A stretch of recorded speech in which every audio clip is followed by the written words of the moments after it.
After the Israeli Prime Minister's striking claims of victory, has Iran now issued a sharp and potentially dangerous warning in response? The so-called axis of resistance is now openly challenging Israel, following the collapse of Iran-US talks in Pakistan. In a direct message to Israel, Iran's elite forces have vowed to continue retaliation despite mounting pressure. And while Benjamin Netanyahu claims Iran's proxy groups have been strangled, is Hezbollah now signaling that the conflict is far from over? Following the collapse of peace negotiations in Pakistan, Iran's elite forces have issued a renewed warning directed at the United States and Israel. The commander of the Quds Force within the IRGC stated that Iran's axis of resistance remains prepared for any potential confrontation. On April 12, Esmail Qa'ani delivered a direct message addressed to Israeli Prime Minister Benjamin Netanyahu. The Quds Force commander warned that Iran's allied groups across the region remain coordinated and unified in their stance. Qa'ani further stated that the axis of resistance would not yield to efforts aimed at weakening or dismantling its network. The Quds Force commander said, and I quote, "The axis of resistance is unified and cohesive, and its unity and solidarity are unparalleled."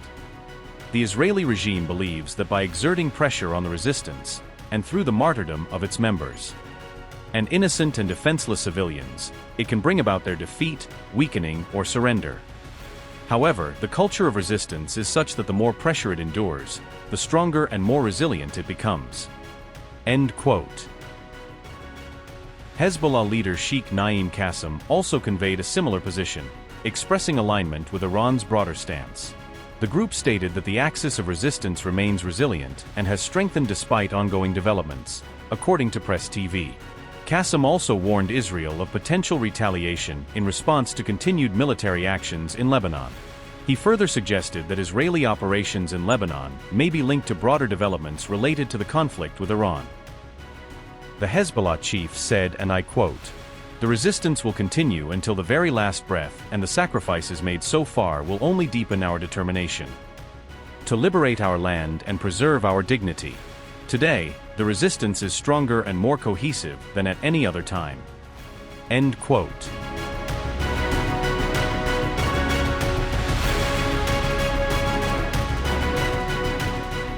Shortly after talks between Iran and the United States in Islamabad ended without agreement, Benjamin Netanyahu addressed the situation publicly.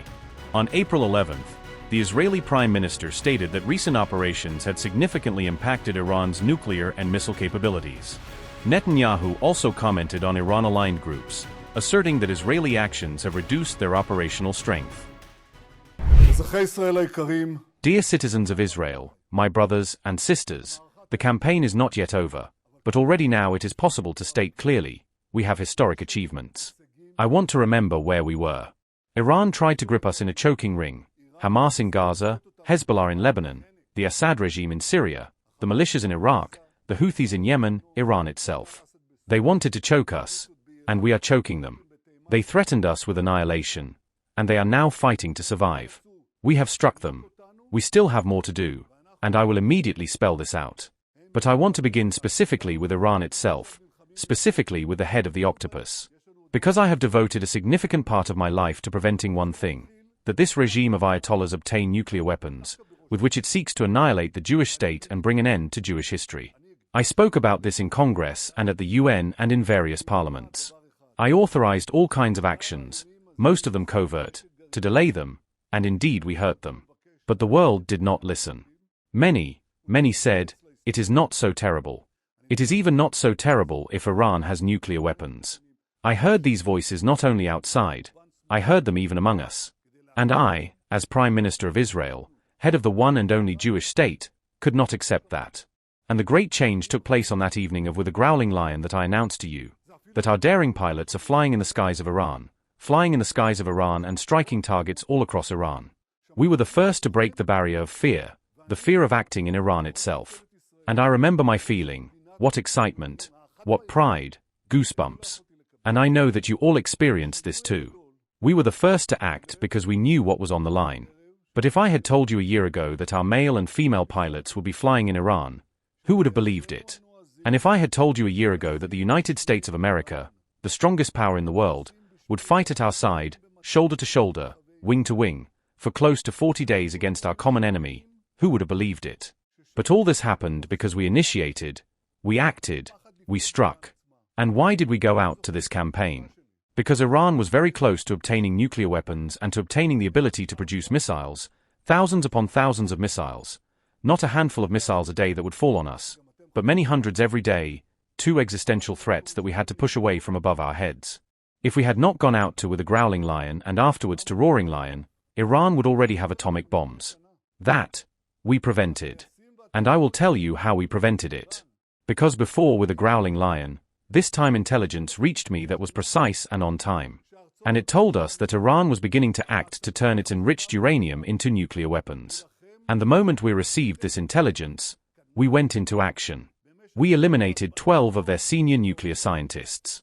We attacked their nuclear facilities together with our American friends. If you remember the attack on Fordow with the B-2S, what excellent work they did. And we also struck missile stockpiles and also hundreds of launchers. And all this pushed away from us that double, immediate existential threat. But after with a growling lion, a few months later, once again precise intelligence reached me, again on time. And this intelligence showed that Khamenei had ordered the renewal, and even the expansion, of both the nuclear industry and the missile industry. I use the word industry, because he is thinking of something much broader, underground. He wanted to bury both the production of missiles and the production of nuclear material deep under high mountain, in such a way that even B-2 aircraft cannot reach it. And again, we could not sit idly by. We went into action. In Roaring Lion we eliminated another 8 nuclear scientists who this time were engaged in weaponization. That is, the production of the weapons, not just the enriched uranium but the weapon itself. Without this, it is impossible to manufacture atomic bombs. We destroyed the heavy water plant at Arak, we destroyed their entire centrifuge array, and also a uranium production plant. That is, we essentially reached a situation in which Iran has not even one active enrichment plant, and most of its ability to produce missiles has disappeared. It still has missiles, it has a magazine of missiles, and it is gradually being emptied. That is, we succeeded here in crushing the nuclear program, crushing the missile program, and we set ourselves yet another goal,